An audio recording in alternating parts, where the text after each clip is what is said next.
सबसे पहले कि ये अहीर कॉलेज जो है, ये एक अहीर कॉलेज सोसाइटी है, वो चलाती है इसको। और इसमें तो सदस्य आपको पता है वो राव वीरेंद्र सिंह के ज़माने से इसमें सदस्य बने हुए हैं और हमारे अहीरवाल क्षेत्र के हर कोने से उसके सदस्य बने थे।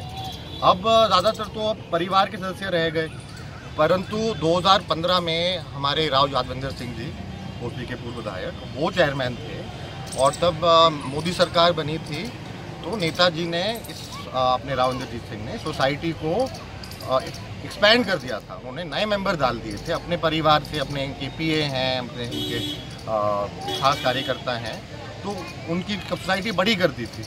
और तब से 2015 से लेके आज तक ना राव अजीत सिंह या राव यादवेंद्र सिंह किसी भी मीटिंग में शामिल हुए हैं, ना किसी रेजोल्यूशन पे उन्होंने अपना सिग्नेचर करा है, ना उनसे कोई बातचीत हुई है, उनके सोच विचार किसी ने पूछे हैं। सारा एक्शन जो ले रही है ये अहीर कॉलेज सोसाइटी ले रही है, ये राव इंद्रजीत के परिवार और उनके लोग, जो उनके खास लोग हैं, वो एक्शन ले रहे हैं। और जो इन्होंने ये ज़मीन अपनी जो अहीर कॉलेज की जो बाहर ज़मीन थी, जो उन्होंने खरीदी है, रजिस्ट्री करवाई, चढ़ाई है, इस पर बिल्कुल सख्त जांच और कार्रवाई होनी चाहिए। और इसमें रामपुरा हाउस का और यादवेंद्र सिंह जी का, राव अजीत सिंह का मेरा कुछ लेना देना नहीं है। सारी सोसाइटी है खुद मेडल खुद कर रही है। और आपको ये भी बता दें, हमारे अब चांसलर साहब खड़े हुए हैं, इनको यूनिवर्सिटी के बारे में काफ़ी कुछ ज्ञान है। तो ये मैटर सब जुडिस है, क्योंकि चेयरमैन राव अजीत सिंह बनते थे या राव यादवेंद्र सिंह बनते थे, और वो मैटर कोर्ट में है कि ये चेयरमैन कैसे बन गए, इन्होंने सदस्य और कैसे बना दिए, और ये एक्शन कैसे ले रहे हैं। हाई कोर्ट तक मैटर पहुंच गया है, उन्होंने हमारे पक्ष में फैसला दे रखा है। पर आपको पता है इस माहौल में, हाँ जी, सरकार भी, प्रशासन भी, जुडिशरी भी, तो आप आजकल बिल्कुल ढीले हो चुके हैं। किसानों का मामला भी काफ़ी गरमाया हुआ है। किसानों का मामला बहुत गरमाया हुआ है, और हमें तो बहुत दुख है कि हमारे राजा साहब राव इंद्रजीत सिंह आज शहीदी दिवस पे, इस मौके पे किसानों के खिलाफ वो रैली कर रहे हैं। क्योंकि ये जो शहीदी दिवस की जो रैली होती है, ये हमेशा जो लोग परेशान होते हैं, तरस रहे होते हैं, हाँ जी, तानाशाही सरकार होती है, उनके खिलाफ, हाँ जी, उनकी आवाज़ बुलंद करते हैं, उनकी आवाज़ उठाते हैं हम। आप तो ये रैली जाके किसानों की आवाज़ दबा रहे हो।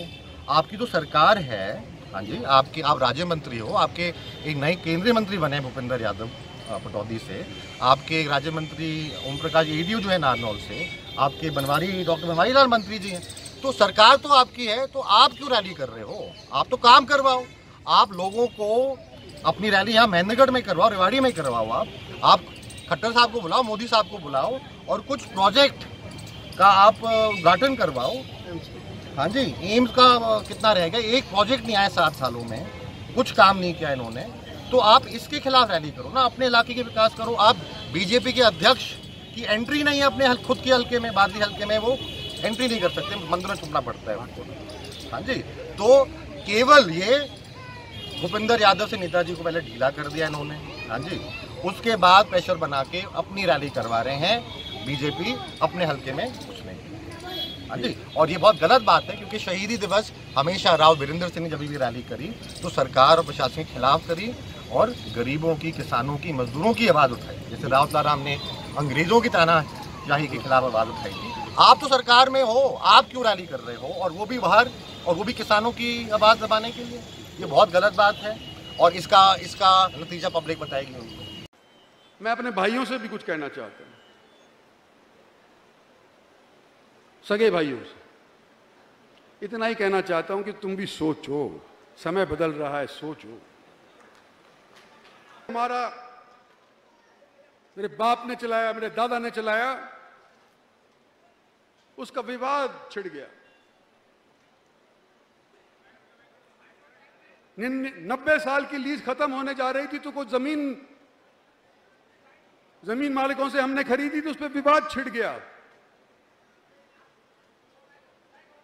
कि भाई सोसाइटी के नाम इंद्रजीत सिंह ने जमीन खरीद ली है, और 30 साल के बाद ये बेच करके मुनाफा खाएगा। मैं 30 साल जीऊंगा? कोई सोचे। और मुझसे अपनी खुद की जमीन नहीं संभल रही, मैं दूसरी खरीद करके क्या करूंगा? मेरे पास अपनी बहुत है।